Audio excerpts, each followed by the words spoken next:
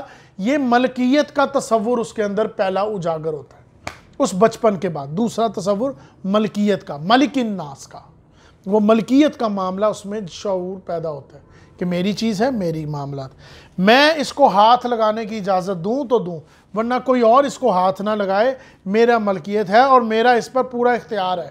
اور یہی ملکیت کا معاملہ تھوڑا سا اور بڑھتا ہے تو میرا گھر،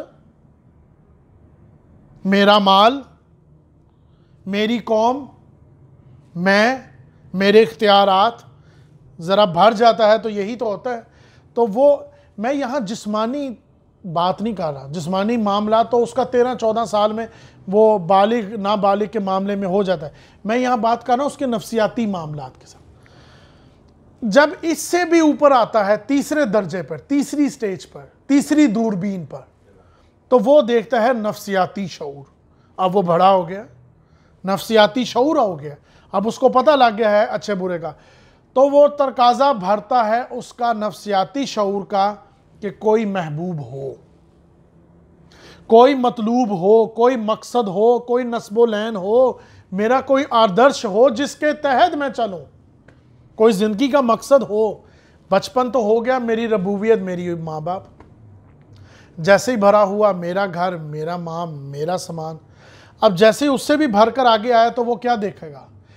وہ دیکھے گا کہ کوئی مقصد ہو، کوئی محبوب ہو، کوئی مطلوب ہو، کوئی نسب العین ہو، کوئی آدرش ہو، کوئی چیز ہو جس کے لیے میں جیوں، کوئی ہو جس کے لیے میں مر جاؤں۔ زندگی صرف زندگی گزارنا نہیں، زندگی کسی مقصد کے تحت ہو۔ یہ شعور بڑھتا ہے نفسیاتی تقاضے میں، اور یہ ہر انسان کا ہوتا ہے۔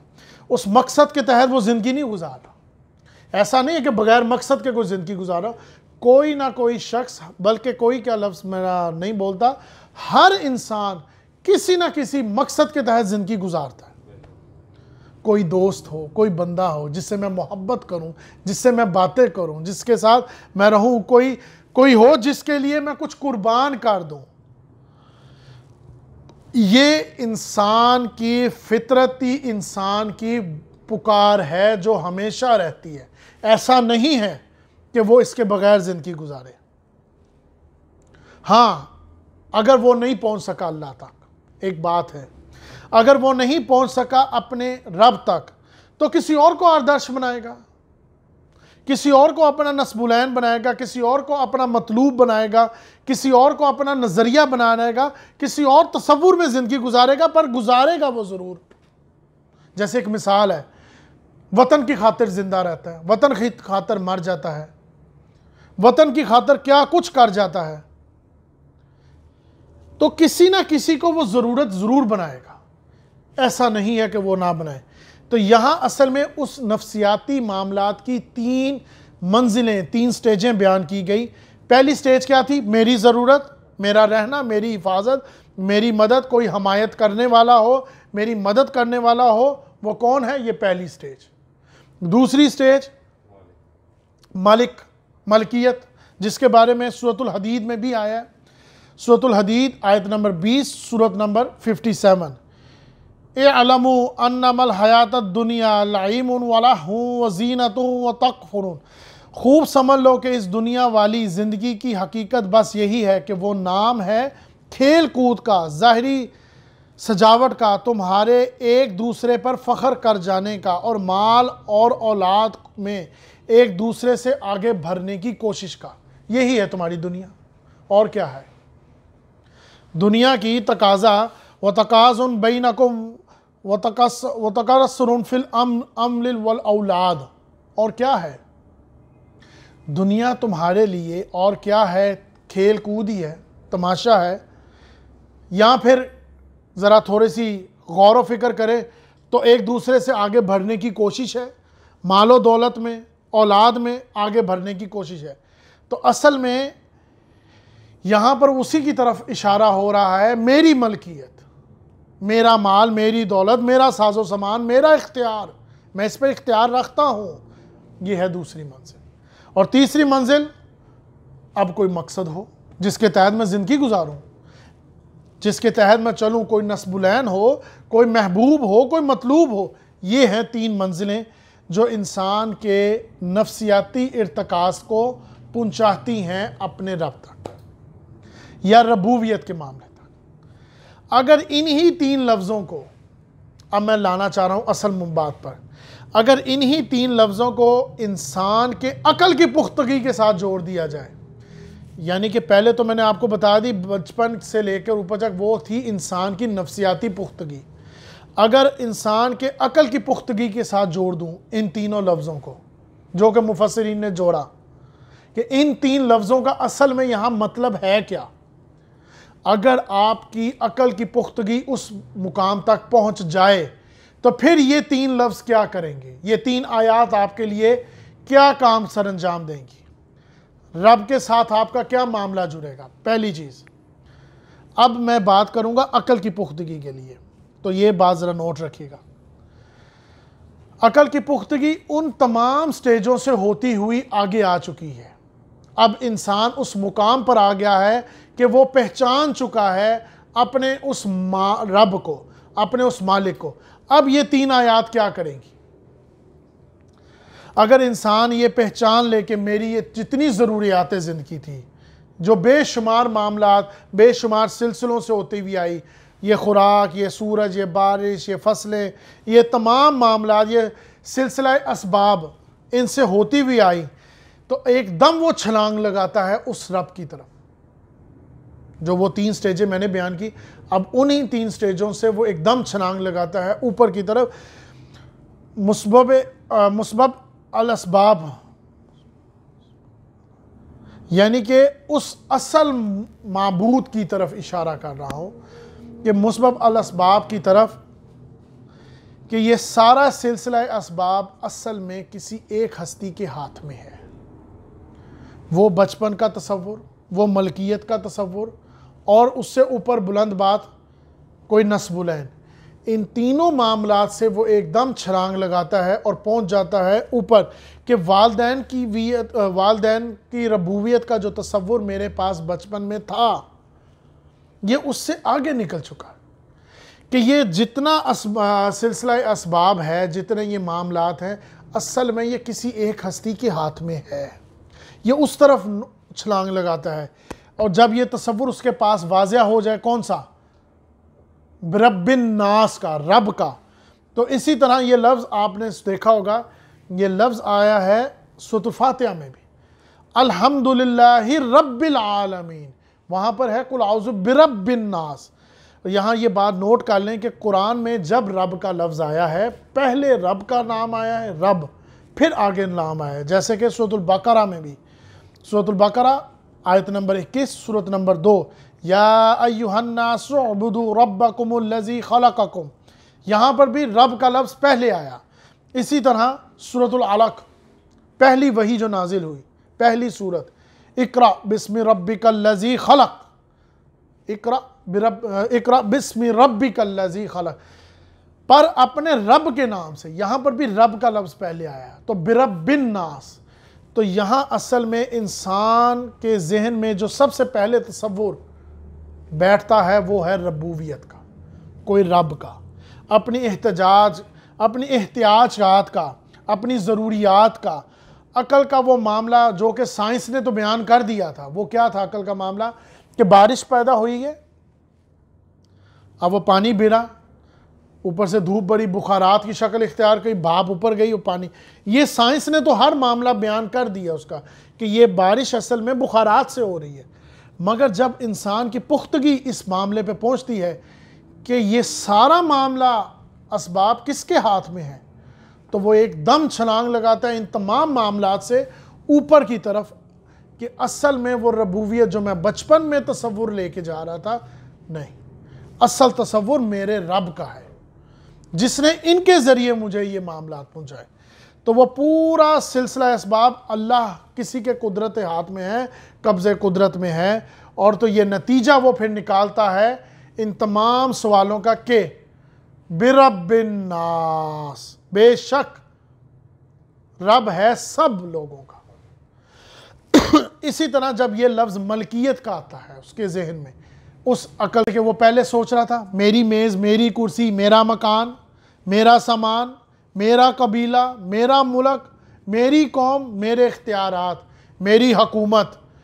اب وہ یہاں سے چھلانگ لگاتا ہے اوپر کی طرف، کہ جب اس کی رسائی اوپر کی طرف ہو جاتی ہے، پہلے یہ تصور تھا، اب اس رسائی سے اوپر جاتا ہے، تو ملک الناس، اصل بادشاہت حقیقت صرف اللہ ہے، جس کے پاس سارے اختیارات ہیں، ہمارے پاس کوئی اختیار نہیں۔ جو میں بچپن میں کہہ رہا تھا میری کرسی، میرا مکان، اور پھر جیسے ہی میں بڑا ہوا تو میرا سامان، میرا قبیلہ، میرا ملک، میرے اختیارات، میری حکومت، اسی طرح مجھے یہ معلوم ہوا کہ ملک الناس، جب میری عقل کی پختگی کا وہ دروازہ کھلا تو مجھے پتہ لگا نہیں، ملک الناس، بادشاہ حقیقی صرف اللہ ہے، سارے اختیارات اللہ کے پاس ہیں۔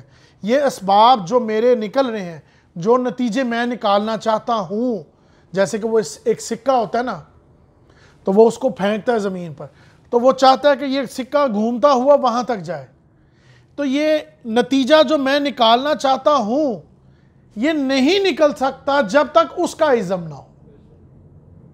تب اس کو یہ معلوم ہوتا ہے کہ یہ جو میں بچپن میں سوچ رہا تھا نا میرے اختیارات، تو میں یہ فیصلہ کرتا ہوں کہ آج یہ بخارات جو پانی بن کر اوپر چلے گئے ہیں تو آج یہ بارش ہونی چاہیے، تو نہیں ہو سکتی جب تک اس کا عزم نہ ہو، اور اگر ہوگی بھی تو تب بھی اسی کا عزم ہوگا، اس میں میرا کوئی کمال نہیں۔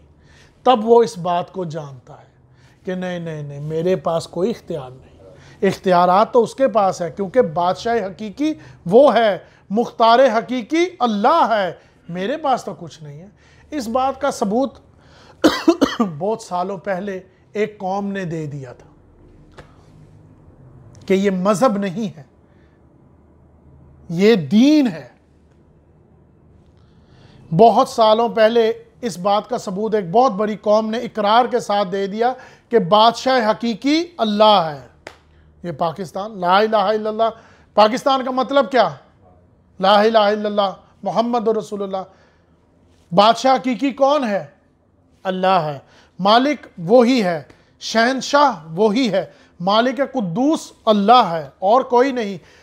اور جو مجھے اختیارات دیے گئے ہیں یا دیے گئے تھے، وہ اختیارات دیے ہوئے تھے، وہ میرے نہیں تھے، ڈیلیگیٹڈ تھے، وہ میرے نہیں تھے، عطا کر دے تھے، وہ میرے کوئی ذاتی اختیارات نہیں تھے۔ اگر وہ میری کرسی تھی تو وہ میری کرسی میری نہیں تھی، وہ مجھے دی گئی تھی۔ تو میرے پاس جتنے اختیارات ہیں تو میں ان کو، اور ابھی بھی جو میرے پاس اختیارات ہیں وہ اختیارات میں استعمال کر سکتا ہوں اللہ کی ہی حدود میں، اس کی حدود سے باہر نکل کے نہیں کر سکتا۔ تو یہ اختیارات جو میں استعمال کر رہا ہوں تو ان کا مجاز بھی استعمال کرنے کا اسی کی حدود میں ہو، میں اس کی حدود سے باہر نہیں نکل سکتا۔ تو یہ تصور جب اس کے ذہن میں آتا ہے کہ وہ ہے رب الناس، وہی ہے مالک الناس، تو اسی وجہ سے یہ بات واضح ہوتی ہے، اور یہ ثبوت بھی ہے کہ یہ ہمارا دین کا جو تصور ہے جو واضح ہوتا ہے کہ یہ مذہب نہیں، یہ ہمارا دین ہے، کہ یہ جو معاملات ہمیں اختیارات دیے گئے ہیں یہ سارے کے سارے ہمیں دیے گئے ہیں۔ انسان کو خلافت دی گئی ہے، ملکیت نہیں دی گئی، کیونکہ ملکیت کون رکھتا ہے؟ مالک الناس، سب لوگوں کا رب، مالک وہ ہے۔ تو مجھے خلافت دی گئی ہے، ملکیت نہیں، مجھے امانت دی ہے، ملکیت نہیں۔ مگر حقیقت میں یہاں پر اس بات کو بھی جان لیں کہ لوگوں نے اپنے آپ کو مالک سمجھ رکھا ہے، وہ اپنے آپ کو بادشاہ سمجھتے ہیں، جو فرعون سمجھتا ہے۔ یہ ملکیت تمہیں، یہ لفظ اصل میں یہاں پر واضح طور پر بتا رہا ہے کہ جان لو رب پالنے والا، پوسنے والا، ترقی دینے والا، تمہیں تربیت دینے والا تیرا رب ہے، تجھے سمجھانے والا تیرا رب ہے، تیرا اصل استاد تیرا رب ہے۔ اور اس کے بعد جو یہ تو کہہ رہا ہے نا بچپن میں، میری کرسی، میرا کھلونا، اور پھر جیسے ہی تو تھوڑا بڑا ہوتا ہے، میرا گھر، میری قوم، میرے اختیارات، یہ جو میرے، تیرا نہیں ہے، یہ تجھے دیا گیا ہے۔ مالک الناس، یاد کر لے کہ مالک وہی ہے، تیرے پاس کچھ نہیں، تیرے پاس خلافت نہیں ہے، تیرے پاس ملکیت نہیں ہے، تجھے صرف دیا گیا ڈیڈیکیٹڈ، فیصلے ہے کر، بس تو صرف ذریعہ بان، باقی اور کچھ نہیں۔ تو کس چیز کا مالک بنی پھر رہا ہے؟ یہ جب دو تصور کھل گئے تو انسان وہ جان گیا ان معاملے۔ تو یہ ایسا نہیں ہے، مگر لوگوں نے بدبخت جن کو اللہ تعالیٰ، میں کہوں گا کہ ان کو ہدایت ملے، اللہ تعالیٰ ان کو سیدھا راستہ دکھائے، اہدنا الصراط المستقیم کا، کہ جنہوں نے ملکیت سمجھ رکھا ہے، جو اپنے ساتھ نہیں بیٹھنے دیتے دوسروں کو۔ یہ بات میں نے واضح کی اسی لحاظ میں کہ ہمارے نبی اس غار حرا میں کیا کرنے گئے تھے وحی سے پہلے، کبھی اس بارے میں غور نہیں آتا۔ یہ تو پتہ ہے اقرا بسم ربک الذی خلق، جانتے ہیں، بے شک معلوم ہے۔ کیا یہ معلوم ہے کہ کئی سال پہلے، یعنی کہ 2.5-3 سال پہلے، ایک شخص جو گھر میں اچھے فیصلے کر رہا ہے، ایک گھر میں معاملات چلا رہا ہے، بیوی کے ساتھ کاروباری معاملات، اور لوگوں کے ساتھ بیٹھ کے، یہاں تک کہ جو اس کے مخالف ہیں اس کو صدیقین کہتے ہیں، سچا امانت دار بولتے ہیں، اور وہ غار حرا میں کیا سوچ لے کر بیٹھا تھا؟ کیا تھا وہ جو سوچ رہے تھے ہمارے نبی؟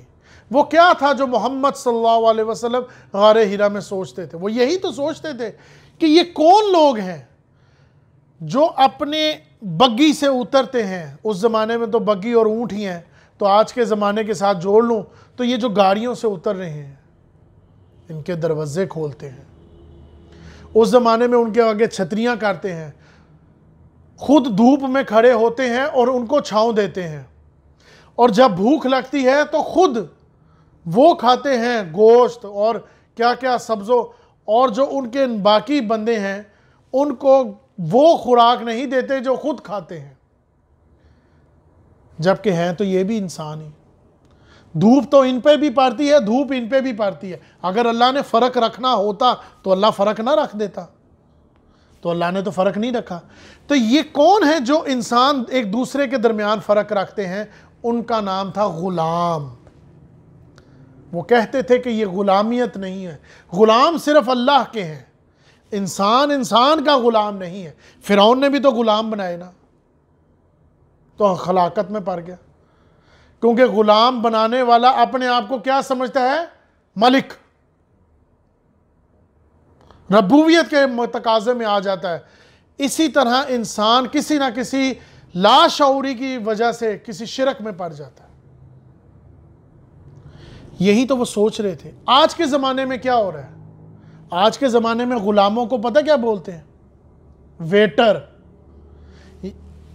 ویٹر یہاں نام لکھا ہوا ہے ان کا، پر ان کو اس نام سے نہیں پکار رہے، ان کو پکار رہے ہیں ویٹر ادھر آؤ۔ اور اگر کوئی غلطی ہو جائے ان سے سرزد تو الفاظوں کے ذریعے ان کے ساتھ زناخوری کی جاتی ہے۔ یہی تو ملکیت کا تصور ہے جس کو ختم کیا جانا ہے۔ اگر پانی ٹھنڈا آنا تھا گرم آ گیا، گرم آنا تھا ٹھنڈا آ گیا، تو آگے سے ہم کیا کہتے ہیں؟ عام انسان، کیونکہ میں یہاں پر انہیں کچھ سوالوں کا بھی جواب ایڈ کر رہا ہوں، تو کیا کہتے ہیں ان کو؟ یہ کیا کر رہے ہو؟ کہاں ہے تمہارا مینیجر؟ بلاؤ اس کو، تمہیں تمیز نہیں ہے فلاں۔ انسان ایسے بھی تو کہہ سکتا ہے کہ جاؤ بھائی جان یہ والا نہیں، کچھ اور لے آؤ، یہ مانگا نہیں۔ اخلاقی لحاظ کے بھی تو معاملے میں رہ جا سکتا ہے، مگر الفاظوں کے ایسا استعمال ہوگا کہ اس انسان کو اس چیز کا بتایا جائے گا کہ تو غلام ہے، تو نوکر ہے، تو ویٹر ہے۔ یہی تو شکلیں بدل رہی ہیں نا، انگلش کے لفظ ہی ہیں نا، ورنہ اس کو اخلاقی لحاظ سے نہ کہا جاتا کہ بھائی معذرت، جاؤ اس کو بدل دو یا کچھ اور لے آؤ، یہ نہیں۔ تو دروازہ کھولنے کے لیے خود اترے اور اس کا شکریہ ادا کرے۔ اس کا دروازہ کھولنا تمہارا فرض نہیں ہے۔ اللہ تعالیٰ یہی تو فرما رہے ہیں، ملک الناس، تمام لوگوں کا، سب لوگوں کا مالک وہ ہے۔ تمہارے پاس جو اختیارات ہیں وہ صرف دیے گئے ہیں، استعمال کرو اور آگے چلو۔ تم بھی تو غلام ہو اپنے رب کے، تو تم کس لیے غلام بناتے ہو اوروں کو؟ تم غلام نہیں بنا سکتے۔ تو مالک الناس اصل میں اس بات کو واضح طور پر ختم کرتا ہے کہ مالک الناس، قل اعوذ برب الناس، مجھے پالنے والا، مجھے پوسنے والا، جو بچپن میں میری ربویت تھی وہ میرے ماں باپ کی تھی۔ جب میں شعور پایا تو میں نے یہ دیکھا کہ نہیں، میری ربویت میرا رب ہے، میں تو ان کے لیے صرف ربیانی صغیرہ، میں ان کے لیے تو دعا کر سکتا ہوں، پر تربیت دینے والا، پالنا پوسنے والا میرا رب ہے، اصل مالک میرا رب ہے، جس کے لیے جس نے یہ کائنات بنائی وہ ہے، اور کچھ بھی نہیں۔ مالک الناس، یہ جو مجھے دنیا میں اختیارات دیے گئے ہیں، یہ اختیارات عارضی ہیں۔ میرا کام ان لوگوں تک صرف پیغام پہنچانا ہے، میرا کام ان کو اصلاح کرنا ہے، میرا کام تربیت کرنا نہیں ہے، میرا کام ترغیب کرنا ہے، اور اس کے بعد آگے چلے جانا ہے، نہ کہ میں غلام بنا لوں، نہ کہ میں اپنی پیچھے سے ایک علیحدہ پوری کھڑی کر لوں، ایسا نہیں ہے۔ یہ جو بھی مجھ کو اختیارات دیے گئے ہیں، وہ جس طرح اکثر لوگ کہتے ہیں تم مجھے نہیں جانتے، تو تم اور میں ایک ہی تو ہیں، انسان، آدم کی اولاد، تیرا باپ بھی آدم، میرا باپ بھی آدم، تو ہم بھائی بھائی تو ہیں۔ تو پھر میں کا لفظ کیا ہے؟ تو مالک الناس، الہ الناس، اب سب سے بلند لفظ یہ ہے، بہت اہم، کیونکہ یہ جتنی میں نے آپ کو تمہید باندھی ہے اس کا ایک مقصد تھا، بغیر مقصد کے تحت نہیں، کیونکہ میں بات کو آپ کے تفصیل کے ساتھ ایک دفعہ ادھر لے گیا تھا، پھر میں واپس آ گیا ہوں۔ الہ الناس، اس کی اصل وجہ تمہید باندھنے کی یہ تھی کہ الہ الناس جب انسان اپنی اس عقل کی شعور کی بنا پر جب اس کو کھولتا ہے، یہ لفظ ویسے تو میں نے سورۃ الاخلاص میں واضح کر دیا تھا، کیا؟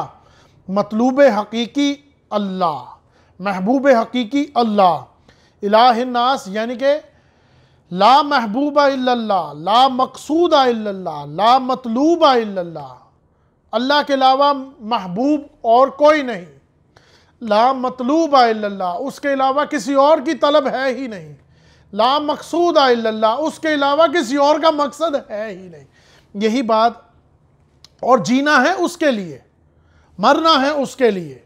سورۃ الانعام آیت نمبر 162، سورۃ نمبر 6، اس میں واضح طور پر آیا قُلْ إِنَّ صَلَاتِي وَنُسُكِي وَمَحْيَايَ وَمَمَاتِي لِلَّهِ رَبِّ الْعَالَمِينَ، کہہ دو کہ بے شک میری نماز، میری عبادت، میرا جینا مرنا سب کچھ اللہ کے لیے ہے جو تمام جہانوں کا پروردگار ہے۔ یہاں پر نصیحت کی گئی ہے، قرآن مجید یعنی کہ اللہ تعالیٰ نصیحت کرتا ہے، تربیت کرتا ہے۔ بلند نسبلین، کیا وجہ ہے؟ میں تو سارا کچھ صحیح تو کر رہا ہوں، تو کیا وجہ ہے میں قرآن مجید پڑھوں؟ اچھا کام تو کر رہا ہوں، کسی کا حق نہیں مار رہا، کسی کے ساتھ برا نہیں کر رہا، حق حلال کی روٹی کما رہا ہوں، محنت کے ساتھ کما رہا ہوں اور پوری شدت کے ساتھ کما رہا ہوں، کسی غیر بندے کا حق نہیں مار رہا، کسی رشتہ دار کا حق نہیں مار رہا، اور ایمانداری سے کام کر رہا ہوں، جھوٹ نہیں بول رہا، تو کیا ضرورت ہے مجھے قرآن مجید پڑھنے کی؟ قرآن مجید بھی تو یہی کہہ رہا ہے نا، تو پھر کیا ضرورت ہے؟ الہ الناس یہ بات واضح کرتی ہے کیا؟ کہ جو تو نے مقصد زندگی بنایا ہے، جس کے تحت یہ جو تو کر رہا ہے، تو جو کہہ رہا ہے، جو تو کر رہا ہے، اگر تیری زندگی کا نسبلین بلند نہیں تو خود بلند نہیں، تیرا نسبلین بلند ہوگا تو بلند ہوگا، ادروائز جو تو کر رہا ہے وہ تو کر رہا ہے، وہ تیرے جیسے ہزاروں لاکھوں ہیں جو کر رہے ہیں، پر کیا کر رہے ہیں؟ کس کے تحت کر رہے ہیں؟ جو تو کما رہا ہے، کھا رہا ہے، لوگوں کی مدد کر رہا ہے، یا جو بھی، کس مقصد کے تحت کر رہا ہے؟ تیرا مقصد زندگی کیا ہے؟ یہ سوال مجھ میں بچپن میں بھی ہم سکولوں میں پڑھتے تھے، تمہاری زندگی کا مقصد کیا ہے؟ بلند نسبلین، حقیقت میں انسان وہی ہے، حقیقت میں انسان وہی ہی ہے الہ الناس، جس کا نصب العین کوئی ہے، جس کا کوئی نصب العین نہیں، جس کا کوئی آدرش نہیں، جس کی زندگی کا کوئی مقصد نہیں، جو زندگی کو صرف اس لیے گزار رہا ہے کیونکہ زندگی گزارنی ہے، اور کیا کریں، اور کچھ بھی نہیں. تو اصل میں انسان کی پختگی کا سب سے بڑا، جو میں نے آپ کو پہلے بتا دیا کہ یہ انسان کی نفسیاتی پکار ہے، بھوک ہے کہ وہ کسی نہ کسی کو آدرش رکھتا ہے، اسی کے تحت تو زندگی گزارتا ہے. یہ کمانا، کھانا، دینا، پینا، رہنا، کسی کو تو کچھ سمجھتا ہے، کوئی تو نصب العین رکھا ہے، کسی کو تو آدرش رکھا ہے، کسی کو تو کچھ رکھا ہے. اگر انسان کا نصب العین ہو جائے کیا اللہ، لا محبوب الا اللہ، یہ سارے محبوب ہیں، مجھے اپنے بچے محبوب ہیں، مجھے اپنی اولاد سے محبت ہے، یہ نہیں ہے کہ نہیں ہے، ان سب سے محبت کرتا ہوں. تو جب انسان کی عقل کی پختگی وہاں تک پہنچتی ہے جو کہ وہ زندگی گزار رہا ہے، پہلے بھی گزار رہا ہے، مگر جب اس کی پختگی اس پر آ جائے کہ اصل زندگی کیا ہے، لا محبوب الا اللہ، اس کا یہ مطلب نہیں ہے کہ میں کسی سے محبت نہیں کرتا، میں اپنی اولاد سے بھی محبت کرتا ہوں، اپنے ماں باپ سے کرتا ہوں، رشتہ دار سے کرتا ہوں، ارد گرد کے لوگوں سے بھی کرتا ہوں، لا محبوبہ ہے، مگر ان تمام محبتوں سے بلند ترین، اعلیٰ ترین محبت مجھے صرف اللہ سے ہے، اسی کی خاطر ہے، جو میں پسند بھی کرتا ہوں اللہ کی خاطر.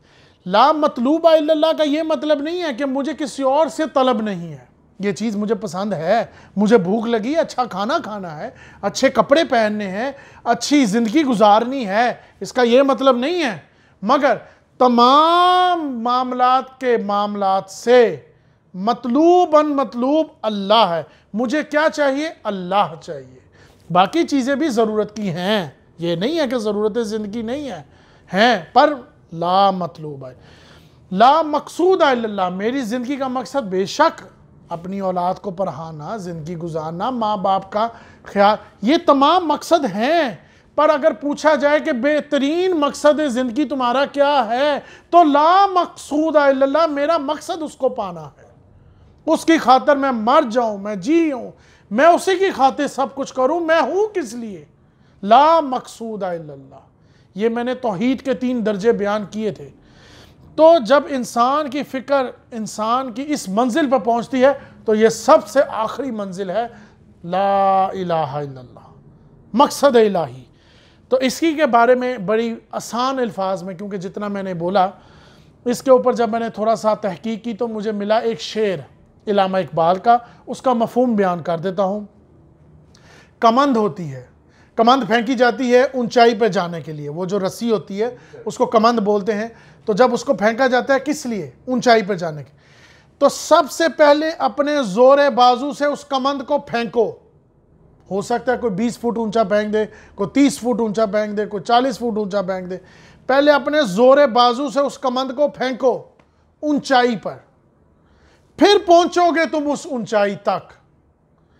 پہلے اپنے ذہن کے اس ارتقاء کو کھولو، پھر اس بلندی پر پہنچ پاؤ گے تم. یہ ہے اصل مقصد. بات بتانے کا مقصد یہ ہے کہ اس رب تک، لا محبوب الا اللہ، لا مقصود الا اللہ، لا مطلوب الا اللہ تک تم تب پہنچو گے پہلے اپنے زور بازو سے وہاں تک کمند کو پھینکو، پہلے وہاں تک جانے کی پوری کوشش تو کرو، پہلے رب الناس کے اس پہلی منزل کو پار کرو کہ سارے معاملات کا رب اللہ ہے. میں کس کام کا؟ میں کون ہوں؟ میں تو کچھ بھی نہیں، میں تو مٹی سے بنا ایک گاڑا ہوں، اس میں اللہ نے اپنی روح پھونک دی تو میں چل پڑا. میں نہیں تھا، ہو گیا ہوں، اب نہیں رہوں گا، ایک وقت آئے گا میں نہیں رہوں گا. کتنے کتنے سال گزر گئے، کتنے کتنے نام ختم ہو گئے.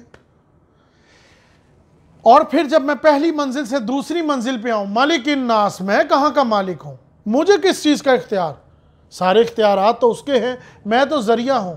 تب 2 منزلیں پار کر کے پھر میں پہنچوں گا لا محبوب الا اللہ، الہ الناس تک. تو یہی بات ہے. اسی بات کو مزید میں نے، بڑی حیرت کی بات ہے، جب میں نے یہ بات دیکھی تو تسلی ہوتی ہے ایک ذہنی طور پر. ویسے تو یہ تمام باتیں میری کوشش ہے قرآن مجید کے دائرے میں ہی رہیں. سورۃ الحج میں اسی بات کو واضح کر دیا، کمند والی بات کو. حیرت انگیز. سورۃ الحج آیت نمبر 73، سورۃ نمبر 22. ضعوف الطالب والمطلوبہ، اگر مطلوب گھٹیا ہوگا تو طالب بھی گھٹیا ہوگا۔ اگر آپ کا آدرش وہ جو تم نے بچپن میں 3 درجے رکھے تھے، کوئی تو ہو محبوب، کوئی تو ہو، تو ظاہری سی بات ہے، یہ بات میں پہلے بھی بیان کر چکا ہوں واضح طور پر، اگر آپ اللہ تک نہیں پہنچو گے، اگر آپ اپنے رب کو لا محبوب الا اللہ، لا مقصود الا اللہ، لا مطلوب الا اللہ تک نہیں پہنچو گے، تو کسی نہ کسی کو تو آدرش بناؤ گے نا۔ اللہ کو نہیں بناؤ گے تو کس کو بناؤ گے؟ وطن کو بناؤ گے، وطن کے لیے جیو گے، وطن کے لیے مر جاؤ گے، اور اسی کے لیے کیا کچھ کر جاؤ گے۔ وطن کو نہیں بناؤ گے تو اپنی اولاد کو بناؤ گے۔ کتنے ہی لوگ ہیں جو اولاد کے لیے ہی جیتے ہیں، اولاد کے لیے ہی مرتے ہیں، اپنی ساری توانائی اولاد کے لیے، صبح سے لے کے شام تک یہ ساری محنت کس کے لیے؟ اولاد کے لیے۔ یہ سارا معاملہ کس کے لیے؟ اولاد کے لیے۔ تو ان کا مقصد مطلوب کیا بن گیا؟ اولاد، اچھی تربیت، اچھے معاملات، اسی میں انویسٹمنٹ کریں گے۔ اگر اپنی اولاد پہ نہیں جاؤ گے تو پھر کس پہ جاؤ گے؟ ایک آخری چیز، حسن، اپنے حسن پہ مر جاؤ گے۔ میرا حسن، یہ کچھ لوگ ہیں جو اپنے ہی حسن کے ارد گرد پھرتے ہیں، اپنے ہی حسن کے ارد گرد طواف کرتے رہتے ہیں۔ میرے مفادات، میری شہرت، میری دولت، میرے وجاہات، میرا مطلوب، میرا مقصد، میری میز، میرا کرسی، میرا ملک، میرا قوم، میرے گھر، میری ملکیت، میری بادشاہت، یہ اپنے ہی حسن ہے جس کے ارد گرد گھومتے ہیں۔ تو اور کوئی نصب العین ہے ہی نہیں۔ اگر کوئی اور آدرش ہے ہی نہیں، جب اللہ تعالیٰ کو اپنا آدرش ہی نہیں بنایا، اللہ تعالیٰ کو اپنا نصب العین نہیں بنایا، تو کسی نہ کسی کو تو بناؤ گے نا، تو انہی میں رہ جاؤ گے۔ اولاد میں نہیں تو وطن میں، وطن نہیں تو میں، تو کس کے اندر؟ تو انہی کے اندر کہیں نہ کہیں اسی معاملات میں رہ جاؤ گے۔ تو اصل بات بتانے کا مقصد یہ ہے کہ اگر انسان کے ان 3 لفظوں قل اعوذ برب الناس، ملک الناس، الہ الناس کا ذہنی ارتقاء کے ساتھ دیکھیں تو آسان لفظوں میں ایک دفعہ دوبارہ ریپیٹ کر دیتا ہوں۔ ذہنی ارتقاء، عقل کا ارتقاء۔ ذہنی ارتقاء کے 3 سٹیج ہیں۔ نمبر 1 ربوبیت، وہ جو بچپن میں اس کو چاہیے تھی، کوئی معاملات ہے، کوئی ضرورت ہے، بھوک لگی ہے، کوئی معاملات ہیں۔ دوسری سٹیج ملکیت، میرا اختیار، میرا کھلونا، میری میز، اسی طرح بھرتا بھرتا میری میز، میرا ملک، میری قوم، میرا کمرہ، میرا گھر، میرے اختیارات، اور پھر اس سے اوپر جائے گا تو کسی نہ کسی کو مقصد بنائے گا۔ وہ جو زندگی گزار رہا ہوں اچھے طریقے سے تو کسی نہ کسی مقصد کے تحت تو گزار رہا ہے نا، تو وہ پوچھتا ہے میں قرآن کیوں پڑھوں؟ تو بھائی جس کے تحت تو زندگی گزار رہا ہے کوئی نہ کوئی تو تیرا مقصد ہے، وہ کسی نہ کسی کی چیز کو تو مثلا مقصد بنایا ہے۔ اگر تیرا مقصد ہوگا بلند تو خود بھی بلند ہوگا، اگر تیرا مقصد ہے کم تو وہ تجھے لگ رہا ہے تو اچھے کام کر رہا ہے پر تو اچھے نہیں کر رہا، کیونکہ تیرا اصل مقصد کیا ہونا چاہیے تھا؟ برب الناس۔ اور اگر انسان کی پختگی کی بات کرے، عقل کی اس پختگی کی، تو اگر وہ یہ جان لے کہ وہی ذات واحد ہے، وہی حقیقی ہے، وہی رب ہے، وہی مالک ہے، وہی الہ ہے، قل اعوذ برب الناس، ملک الناس، الہ الناس، تو اصل میں یہ 3 آیات انسان کی ان 3 منزلوں کو بیان کر رہی ہیں۔ جب تک تیری عقل نہیں تھی تو ان 3 منزلوں کو تو اس طرح استعمال کرتا تھا۔ بچپن میں برب الناس کو، ملک الناس کو اپنے اختیارات میں، اور الہ الناس کو کسی نہ کسی مقصد کے تحت۔ پھر تو پوچھتا ہے کہ میں کیوں پڑھوں؟ تو وہ ایک سوال ہے، کیونکہ مجھ سے پوچھا گیا تو کیوں پڑھوں؟ تو مقصد زندگی پھر تو کوئی ہوگا نا، اور جب تیری پختگی آ جائے تو تجھے معلوم اگر ہو جائے تو برب الناس وہی ہے، مالک الناس وہی ہے، میرا تو اختیار ہے ہی کوئی نہیں، اور الہ الناس جو مقصد کے تحت میں زندگی گزار رہا ہوں، تو میں کس کے مقصد کے تحت زندگی گزار رہا ہوں؟ اللہ کے مقصد کے تحت۔ تو یہ 3 لفظ مکمل ہوتے ہیں یہاں پر انسان کی اس پختگی کے ساتھ، انسان کی اس ذہنی ارتقاء کے ساتھ، ان 3 منزلوں کو یہاں بیان کیا گیا کہ تیرے پاس جو معاملات تو نے بچپن میں دیکھے، جو معاملات تو نے ملکیت میں دیکھے، اور جو معاملات کے تحت تو زندگی گزار رہا ہے رب کو چھوڑ کر، وہ یہ 3 سٹیجیں میں تجھے بیان کر چکا ہوں۔ اور اگر تیری ان تینوں سٹیجوں سے اوپر عقل کی پختگی کا وہ تالا کھل جائے تو تو جان جائے گا کہ برب الناس، وہ ربوبیت جو والدین کی تھی اصل میں وہ تیرے رب کی ہے۔ وہ جو تیری ضروریات پوری کر رہے تھے وہ کس کے تحت کر رہے تھے؟ ملک الناس کے تحت کر رہے تھے۔ اور آج یہ سارے معاملات جو تیرے ہو گئے ہیں کس کے تحت تو زندگی میں آیا ہے؟ کیا کرنے آیا ہے دنیا میں؟ الہ الناس، تو صرف اپنے رب کے لیے آیا ہے۔ تو یہاں پر یہ بات جان لیجئے، جس طرح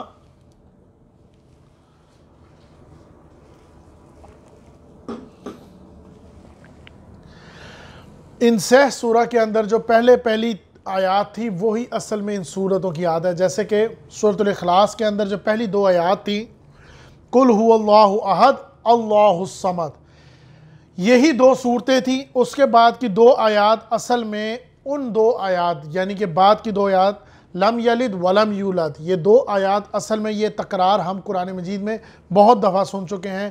لم یلد ولم یولد، نہ اس نے کسی کو جنا اور نہ ہی وہ اس کو کسی نے جنا ہے۔ ولم یکن لہ کفوا احد، اور اس کے جوڑے ہونے کا کوئی نہیں اور اس کے جیسا کوئی نہیں، اس کی مثال جیسا بھی کوئی نہیں۔ تو یہ الفاظ ہم کئی جگہ پر سن چکے ہیں ان کے تکرار۔ اسی طرح سورۃ الفلق میں جو پہلی 2 آیات تھیں اصل میں وہی 2 آیات پورے مضمون پر تھیں۔ قل اعوذ برب الفلق من شر ما خلق، کہہ دو میں پناہ میں آتا ہوں فلق کے رب کی جو ہر چیز کے شر سے، جس نے ہر اس چیز کے شر سے جو اس نے پیدا کیا۔ یہی 2 آیات تھیں۔ باقی 2 آیات اصل میں من شر ما خلق کی ہی تشریح ہے۔ اسی طرح سورۃ الناس کے اندر مین اصل 3 آیات یہی ہیں۔ باقی جو مضمون ہے وہ میں نے جیسے کہ آپ کو شروع میں بتا دیا ہے کہ وہ اس شر کی تشریح ہے جو ہم پڑھ رہے ہیں سورۃ الاخلاص کے صمد میں سے۔ قل اعوذ برب الناس ملک الناس الہ الناس، کہہ دو میں پناہ مانگتا ہوں سب لوگوں کے رب کی، ملک الناس سب لوگوں کے بادشاہ کی، اور الہ الناس سب لوگوں کے معبود کی۔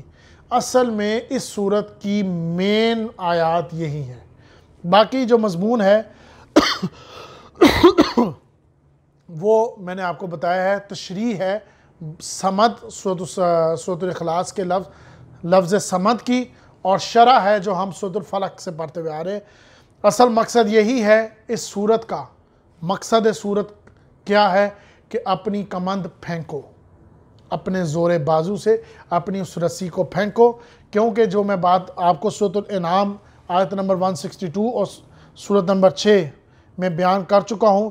قل انی صلاتی و نسکی و محیای و مماتی للہ رب العالمین، کہ زندگی بے شک میری نماز، میری عبادت، میرا جینا مرنا صرف اللہ کے لیے ہے۔ یہ ہے اس صورت کا اصل بنیادی مضمون جس کے تحت یہ صورت ہے۔ اب ہم جو آیات پڑھنے والے ہیں وہ مستعاذ من ہے، یعنی کہ وہ آیات جس سے پناہ مانگی جا رہی۔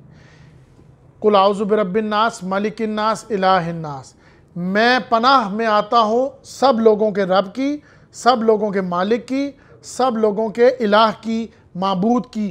کس کی پناہ طلب کر رہا ہوں؟ یعنی کس سے بچ رہا ہوں؟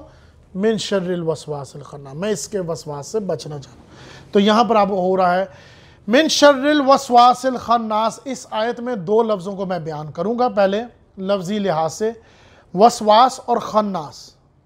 وسواس کہتے کس کو ہیں؟ وسواس کہتے ہیں، اس کا اصل معنی ہے پست آواز میں کسی کو کچھ کہنا کہ اس کو اس لفظ کے مفہوم سمجھ آ جائے پر لفظ نہ سمجھ آئے۔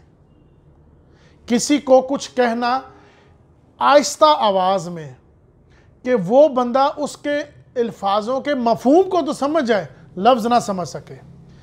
جیسے کہ یہ لفظ وحی کے بارے میں بھی آیا ہے، جیسے کہ لفظ شیطان اور جن ایک دوسرے کو وحی کرتے ہیں، مطلب یہ سورۃ الانعام میں بھی آیا، آیت نمبر 112 سورت نمبر 6، یحیی بعضہم الی بعض زخرف القول غرورا، جو دھوکہ دینے کی خاطر ایک دوسرے کو بڑی چکنی چپڑی باتیں کرتے ہیں۔ لفظ وحی اور وسواس میں بڑا قرب ہے، بڑے آپس میں ملتے ہیں یہ لفظ. جیسے کہ وحی کیا ہے؟ وحی ہے بڑے خفیہ انداز میں کسی کو کوئی بات اس کے دل میں اتار دینا، دل میں منتقل کر دینا. کوئی بات کسی کے دل میں اتار دینا خفیہ انداز میں، اس کو وحی بولتے ہیں. وسوسہ بولتے ہیں بغیر کہے، بغیر سنے کوئی الفاظ کہے، کسی کے دل میں کوئی خیال ڈال دینا، کوئی جذبہ ڈال دینا، اس کو وسواس کہتے ہیں. وسواس میں لفظ نہیں بولیں گے، سنیں گے، پر اس کے دل میں وہ لفظ چلے گے، اس کو اس کا مفہوم پتہ لگ گیا. اور وحی کے اندر خفیہ انداز میں کسی کے دل میں بات اتار دینا. یہاں پر وسواس جو بڑی اہم بات ہے، کسی بطور اسم کے لفظ کے طور پر آیا ہے. یہاں یہ لفظ وسواس بطور اسم پہ آیا ہے. اس کا مطلب ہے یہاں پر کسی ہستی کی طرف اشارہ کیا جا رہا ہے. وسواس بطور اسم ہے، کسی ہستی کی طرف اشارہ کیا جا رہا ہے، جس کا مطلب یہ ہے کہ جس کا نام ہی وسواس ہو، یعنی کہ جس کا کام ہی دل میں وسوسہ ڈالنا ہو. یعنی بطور اسم، یعنی کہ نام کے طور پر آیا ہے. اور خناس کا کیا مطلب ہے؟ خناس کہتے ہیں دبے پاؤں پیچھے ہٹ جانا. جیسے مثال کے طور پر آپ آگے گئے، آپ نے کوئی خطرہ محسوس کیا، آپ دبے پاؤں، الٹے پاؤں واپس ہو گئے، بغیر کہے، بغیر آہٹ کے. یہ لفظ ویسے سورۃ التکویر میں بھی آیا ہے. سورۃ التکویر آیت نمبر 16 اور 15، سورۃ نمبر 81. فلا اقسم بالخنس الجوار الکنس، میں قسم کھاتا ہوں ان ستاروں کی جو پیچھے کی طرف ہو جاتے ہیں، جو چلتے چلتے دمک جاتے ہیں، چھپ جاتے ہیں.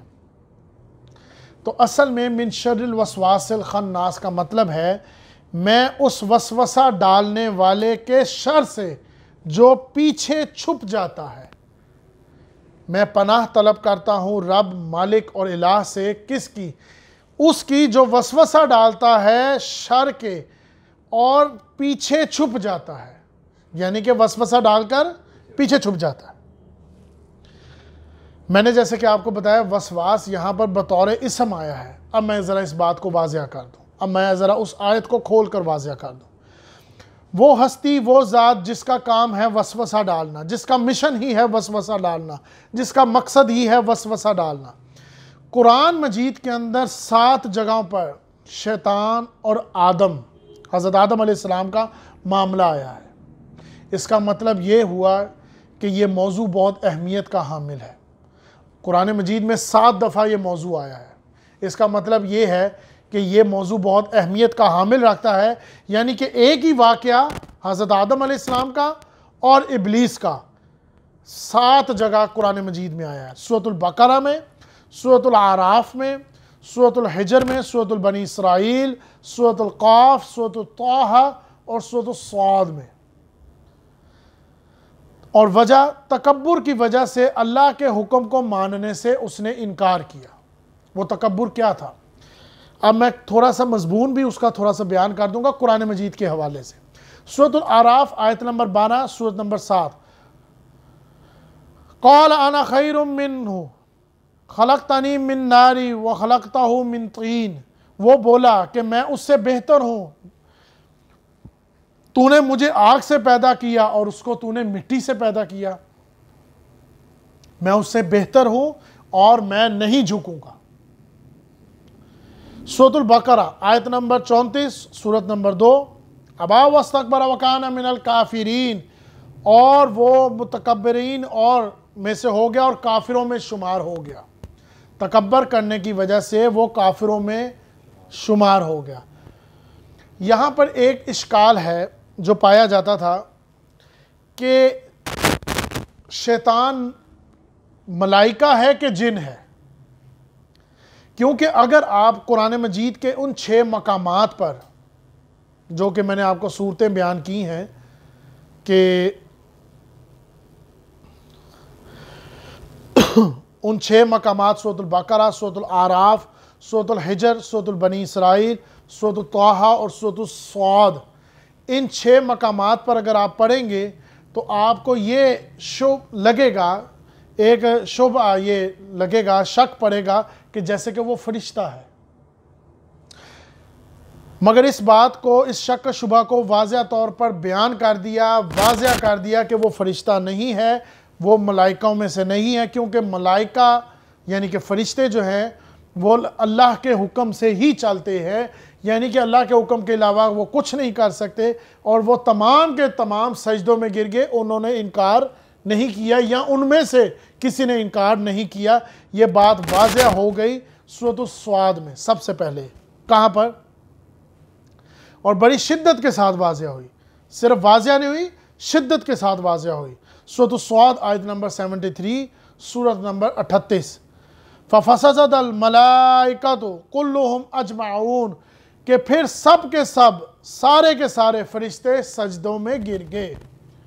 لیکن جب آپ سورۃ القاف میں اس واقعے کو پڑھیں گے تو آپ کو یہ بات واضح ہو جائے گی کہ وہ شیطان جن میں سے تھا، فرشتوں میں سے نہیں۔ سورۃ القاف آیت نمبر 50، سورۃ نمبر 18، کَانَ مِنَ الْجِنِّ فَفَسَقَ عَنْ أَمْرِ رَبِّهِ، آدم کے آگے سجدہ کرو، چنانچہ سب نے سجدہ کیا سوائے ابلیس نے، وہ جنات میں سے تھا۔ عَنْ أَمْرِ رَبِّهِ، وہ جنات میں سے تھا، چنانچہ اس نے اپنے رب کے حکم سے نافرمانی کی۔ تو یہ بات یہاں پر واضح ہو گئی، کیونکہ یہ بھی ایک اشکال تھا، ساتھ ہی بیان کر دی ہے کہ اگر آپ 6 مقامات پہ پڑھیں گے تو آپ کو یہ محسوس ہوگا کہ وہ فرشتوں میں تھا، کیونکہ تمام کے تمام فرشتے سجدے میں گر گئے۔ مگر سورۃ القاف میں اس شک کو بھی واضح کر دیا کہ یہ بات نہ رہے کہ وہ فرشتوں میں سے تھا، وہ جنات میں سے تھا، کیونکہ اب اس کے اندر ایک اور قرب ہے، ایک اور وجہ ہے جس کی وجہ سے اس کو فرشتوں میں سمجھا گیا، اس کی وجہ بھی میں آپ کو بیان کر دوں لگے ہاتھ۔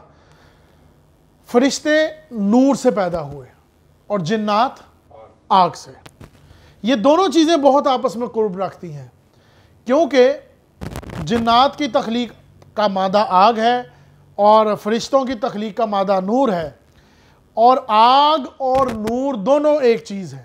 جیسے کہ آپ سورج سے دونوں چیزیں تو لیتے ہو، حرارت بھی یعنی کہ آگ بھی، اور روشنی بھی۔ اس وجہ سے اس کا ایک قرب پایا گیا، تو اس وجہ سے یہ محسوس ہوتا ہے کہ باتوں سے کہ شاید وہ فرشتوں میں سے تھا، حرارت اور روشنی، جیسے کہ میں نے آپ کو ایک یہ بھی قرب بیان کر دیا، مگر ایسا نہیں ہے۔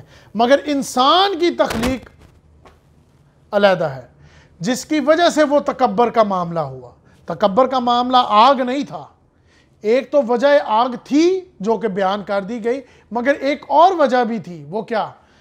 انسان کی تخلیق ایک مٹی سے ہے، جو ہمارا عالم خلق ہے، یعنی کہ باہر کا جو یہ مادہ ہے یہ مٹی سے بنا ہے، مگر اس میں جو روح پھونکی گئی ہے وہ عالم امر کی شے ہے، وہ اللہ تعالیٰ نے اپنی طرف منتقل، اپنی طرف کی، جس کی عظمت کا معاملہ اللہ تعالیٰ نے اپنی طرف رکھا، جس کو اللہ تعالیٰ نے اپنی ذات کی طرف منسلک کیا، اپنی ذات کی طرف اللہ تعالیٰ نے منسلک کیا۔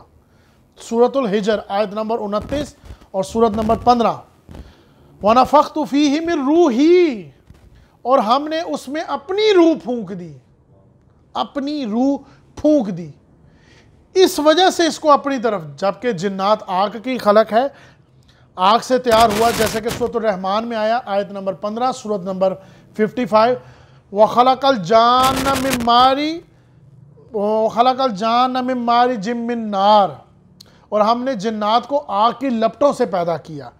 اور یہاں پر، اور یہ بات واضح طور پر اللہ تعالیٰ نے بیان کر دی، سورۃ الحجر آیت نمبر 27، سورۃ نمبر 15، وَجَانَّ خَلَقْنَاهُ مِن قَبْلِ مِن نَارِ السَّمُومِ، اور جنات کو اس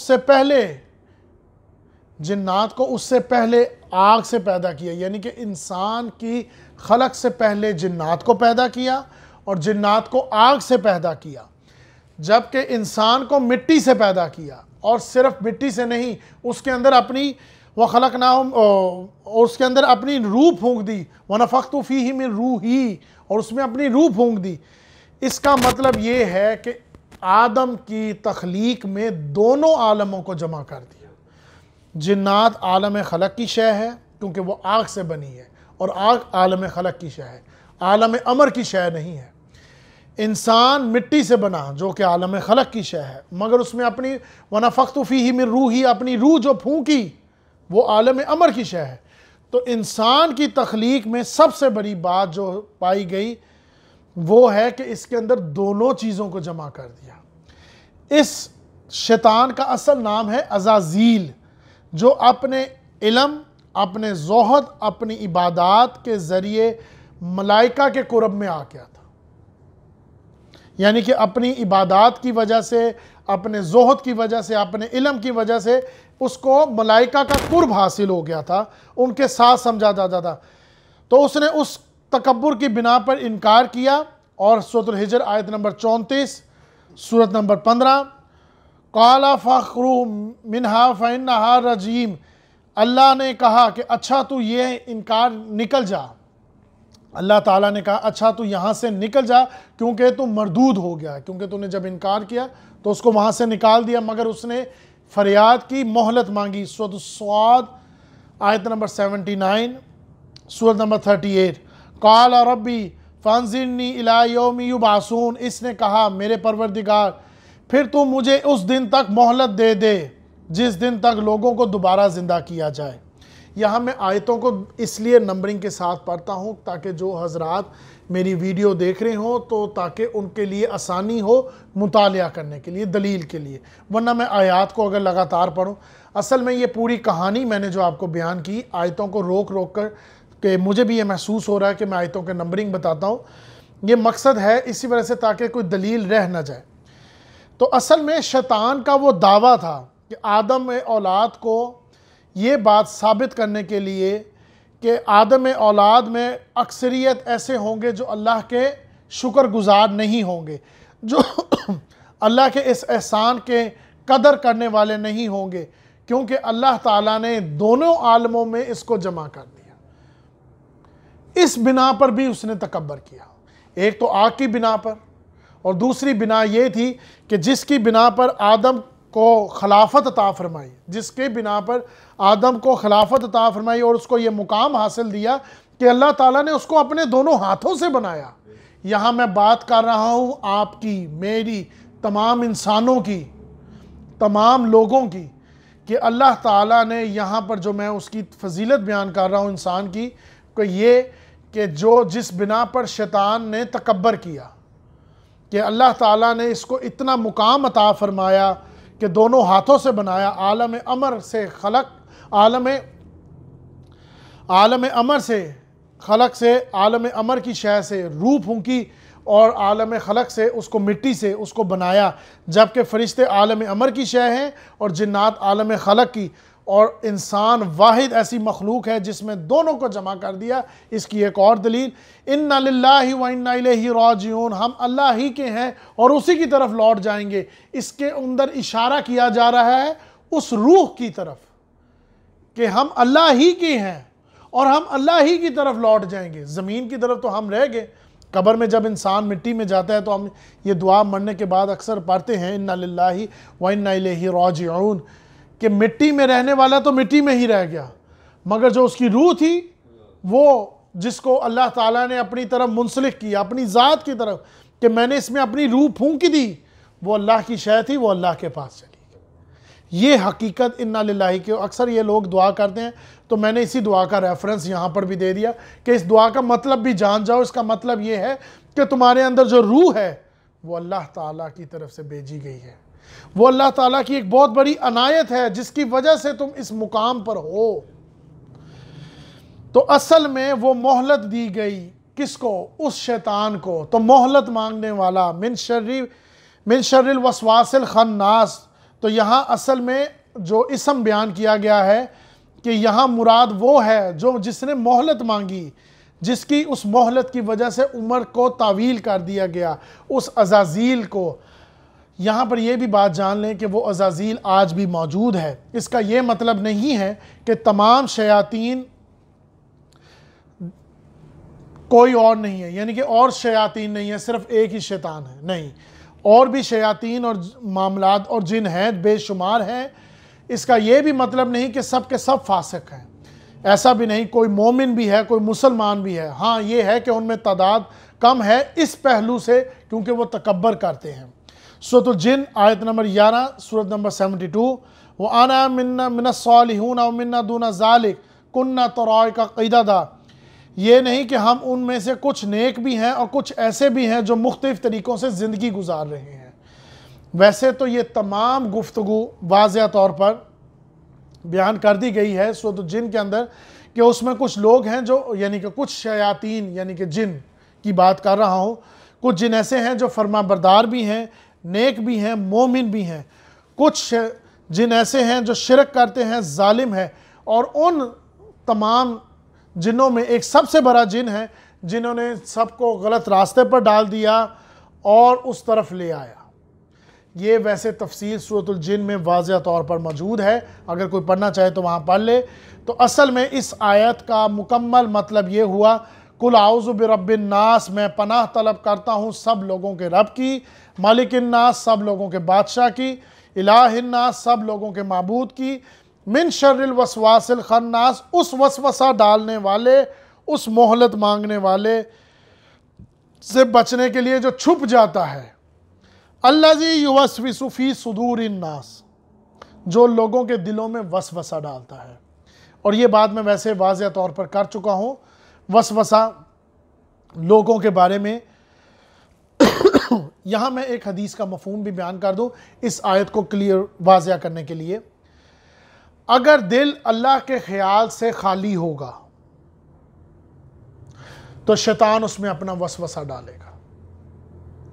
اگر دل اللہ کے نور سے، اللہ کے خیالات سے بھرا ہوگا تو شیطان اس پہ وسوسہ نہیں ڈال سکتا۔ ایک اور جگہ پر آیا ہے کہ شیطان اپنی تھوتنی دل کے اوپر رکھے بیٹھا ہوتا ہے۔ جب اس میں اللہ کا خیال آتے ہیں، اللہ کے معاملات آتے ہیں تو وہ اپنی تھوتنی پیچھے کر لیتا ہے۔ جب وہ دل اللہ کے خیالات سے غافل ہوتا ہے تو وہ اس کے اندر انجیکٹ کر دیتا ہے اپنے وسوسے۔ یہاں ایک اور بات یاد رکھیے جو کہ اکثر لوگ کہتے ہیں، اختیارات، شیطان کے پاس اختیارات، اکثر کہتے ہیں نا کہ میرے اندر شیطان آ گئے۔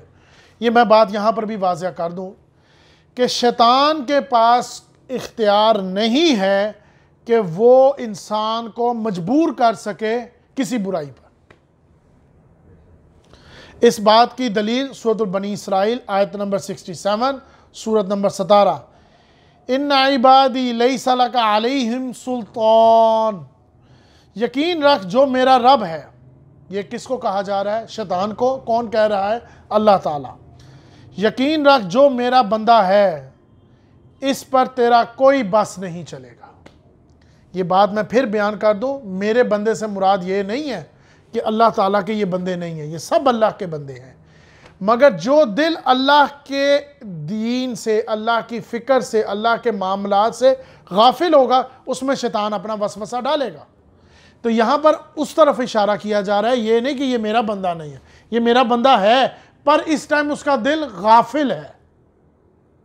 وہ سورۃ العلم نشرہ میں آیا نا، آخری آیت میں، اے نبی جب فارغ ہو جایا کرو تو اللہ کی یاد میں جایا کرو۔ اسی طرح انسان کو بھی یہی کہا ہے، جب تم فارغ ہو جایا کرو تو اللہ کی یاد میں جایا کرو، کیونکہ اگر تم اللہ کی یاد سے غافل ہوگے تو کیا ہوگا؟ شیطان اس میں وسوسہ ڈالے گا۔ تو تم ان کو ترغیب دے سکتے ہو، تم ان کو سبز باغ دکھا سکتے ہو، ورغلا سکتے ہو، تم اس کو دھوکہ دے سکتے ہو، دنیا کو ذرا خاص کر کر دکھا سکتے ہو، انسان کی شہوت کو ذرا ابھار سکتے ہو، مگر ایک بات یاد رکھو، تمہارے پاس اختیار نہیں ہے کہ تم اس کو مجبور کر سکو، کیونکہ اصل میں یہ سارا بارود انسان کے اندر خود موجود ہے۔ یہ بات یاد رکھنا، روح انسانی پاک ہے ہر وسوسے سے، جو اللہ تعالیٰ نے اندر روح پھونکی ہے اس میں کوئی شر نہیں۔ یہ بات میں سورۃ الفلق میں بیان کر چکا ہوں۔ مگر جو باطلی مادہ ہے، یہ جس سے ہمارا مٹی کا معاملہ ہے، جس میں تقاضے ہیں، بھوک کا تقاضا اس کو لگتا ہے، اس کو بھوک لگتی ہے، اس کی بھوک قرآن ہے، اس کی بھوک اللہ کی یاد ہے۔ یہ جو ہمارا جسم کا تقاضا ہے، اس کو بھوک لگتی ہے، اس کے اندر تقاضے ہیں۔ اگر یہ بھوک کا تقاضا بھر جائے تو کیا ہوگا؟ آپ دوسروں کے حق پہ ڈاکہ ڈالو گے تو یہ شر ہو جائے گا۔ اسی طرح ایک جنسی تقاضا ہے اس باطلی مادے کا، اگر یہ جنسی تقاضا بھر جائے تو زنا کا اختیار کر جائے گا، شکل اختیار کر جائے گا۔ تو یہ حیواناتی جبلی حیات ہمارے اندر جو موجود ہیں، اگر ہمارے کنٹرول میں ہیں تو ہم بچے رہیں گے، اگر یہ کھل جائیں گی تو اس شر کی شکل اختیار کر جائیں گی۔ یہی بات میں واضح کر چکا ہوں ویسے تو سورۃ الفلق میں۔ تو اسی وجہ سے قیامت کے دن اس کی ایک اور دلیل، جو لوگ کہتے ہیں کہ جی مجھے شیطان نے برگلایا، قیامت کے دن جب شیطان کے پیروکاروں کو بلایا جائے گا جو اس کے راستے پہ چلنے والے ہیں، تو عزازیل اس کو کہے گا ان لوگوں کو، سورۃ الابراہیم آیت نمبر 22، سورۃ نمبر 14، فَلَا تُلُومِنِي وَلُومُوا أَنفُسَكُمْ، مجھے تم پر اس سے زیادہ کوئی اختیار حاصل نہیں تھا کہ میں تمہیں اللہ کی نافرمانی کی صرف دعوت دیتا اور تم میری بات کو مان لی۔ میں نے صرف دعوت دی تھی، میں نے پکارا تھا ادھر آؤ، میرے پاس اختیار نہیں تھا، جو کہ قرآن مجید میں آ چکا ہے کہ تم میرے بندوں پہ تمہارا کوئی اختیار نہیں رہے گا۔ ہاں میں تمہیں پکارتا تھا، تم آئے ہو، اگر ملامت کرنی ہے تو اپنے آپ کو کرو، اپنے نفس امارہ کو کرو، مجھے مت کرو۔ آج جو تم غلطی کر رہے ہو، یہ وہی بات ہے من شر قل اعوذ برب الفلق من شر ما خلق، جو میں اکثر کہتا ہوں کہ زبان، جس کے اوپر آپ صلی اللہ علیہ وسلم نے فرمایا یہ زبان اگر کنٹرول میں رہے، تم اپنے اوپر خود شر ڈال رہے ہو، اپنے نقصانات تم خود کر رہے ہو۔ اللہ تو حق ہے، اللہ کی طرف سے تو خیر ہی آئے گی، پھول سے تو ہمیشہ خوشبو ہی آئے گی، اللہ کی طرف سے خیر ہی آئے گی۔ شر تم اپنی تقاضوں کو بڑھاتے ہو، مجھے یہ چاہیے، مجھے یہ بھی چاہیے، مجھے اس کی ضرورت ہے، مجھے اس کی بھی ضرورت ہے۔ یہ جو تم اپنے تقاضے بڑھاتے ہو، یہ شر کی شکل اختیار کرتے ہیں۔ تو ملامت اگر آج کرنی ہے نا تو اپنے آپ کو کرو۔ یہ بات سورۃ الابراہیم میں واضح طور پر ابلیس میں کہہ دیا، الذی یوسوس فی صدور الناس، جو لوگوں کے دلوں میں وسوسے ڈالتا ہے، وہ صرف وسوسے ڈالتا ہے، تم اس کے پیچھے چلتے ہو۔ من الجنۃ والناس، آخری آیت، یہ بات یاد کر لیجئے، من الجنۃ والناس۔ یہاں میں نے آپ لوگوں کے لیے تھوڑی سی محنت کی ہے سمجھنے میں اس بات کو، کیونکہ جب مجھے معلوم ہوا من الجنۃ والناس مشکلات قرآن میں سے ایک آیت مشکل ہے، یعنی کہ قرآن کی کچھ آیات ہیں جو بہت مشکل ہیں، مشکل سے لحاظ سے مراد یعنی کہ ان کی تفاسیر میں کافی رائے پائی جاتی ہے۔ تو مشکلات قرآن مفسرین کے مطابق یہ آیت مشکلات قرآن میں سے ہے، مگر میں نے اس کو تھوڑا سا آسان کر دیا آپ کے لیے سمجھنے میں، اس تھوڑے سے زگ زیگ کے لیے جو کہ میں نے سورۃ الاخلاص میں بیان کی۔ جو لوگ سنتے ہیں وہ ان کو شاید اس ٹائم مشکل لگی ہو، تو کیونکہ وقت کے ساتھ ساتھ انسان کو آسانی آ جاتی ہے، یا یہ کہہ لو کہ شعور آ جاتا ہے۔ تو من الجنۃ والناس، اس میں دو رائے میں بیان کروں گا، ایک رائے جو عام ہے، ایک رائے جس کو میں نے بھی اختیار کیا، تو اس لیے میں زیادہ آپ کو مشکل نہیں کروں گا۔ من الجنۃ والناس اس کا کیا مطلب ہے؟ ایک رائے یہ ہے جو معروف ہے، عام ہے، مشہور ہے، الذی یوسوس فی صدور الناس، جو لوگوں کے دلوں میں وسوسہ ڈال دیتا ہے شیطان اور جن۔ اس بات کا ثبوت قرآن مجید میں بھی ہے، سورۃ الانعام آیت نمبر 112، یہ میں آیت آپ کو بار کے بھی بتا چکا ہوں، سورۃ الانعام آیت نمبر 112، سورۃ نمبر 6، وَكَذَلِكَ جَعَلْنَا لِقُلُوبِ عَدُوِّ الشَّيْطَانِ الْإِنسَانِ وَالْجِنِّ يُحْيِي بَعْضَهُ إِلَى بَعْضٍ زُخْرُفَ الْقَوْلِ غَفُورًا۔ اور جس طرح یہ لوگ ہمارے نبی سے دشمنی کر رہے ہیں، اسی طرح ہم نے، یہ اللہ تعالیٰ فرما رہے ہیں، جس طرح یہ لوگ ہمارے نبی کے ساتھ دشمنی کر رہے ہیں، اسی طرح ہم نے ہر پچھلے نبی کے لیے کوئی نہ کوئی دشمن پیدا کیا، یعنی کہ انسانوں اور جنوں میں سے شیطانی قسم کے لوگ جو دھوکہ دینے کی خاطر ایک دوسرے سے چکنی چپڑی باتیں کرتے ہیں۔ من الجنۃ والناس کے بارے میں ایک رائے یہ ہے کہ یہ سب کچھ کس لیے کیا جاتا ہے، یعنی کہ وسوسہ ڈالنا، جو یہ وسوسہ ڈال رہا ہے اس پناہ سے جو سورۃ الفلق سے ہم پڑھتے آ رہے ہیں، ان شروں کی بارے میں جو شر ہے، یہ کس لیے کیا جاتا ہے؟